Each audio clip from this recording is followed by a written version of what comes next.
Simula November 16 hanggang 18 at November 20 hanggang 21, magkakaroon ng public viewing sa labi ni Juan Ponce Enrile.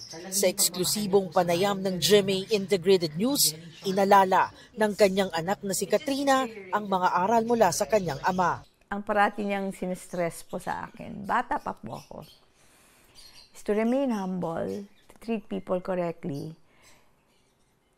because the people that you meet when you are rising may be the same people you will meet when you are going down. Nagpaabot ng pakikiramay si Vice President Sara Duterte.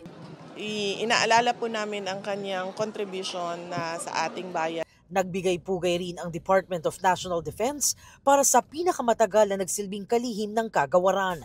Si Enrile ang Defense Minister noong iproklama ni dating Pangulong Ferdinand Marcos Sr. ang martial law noong 1972.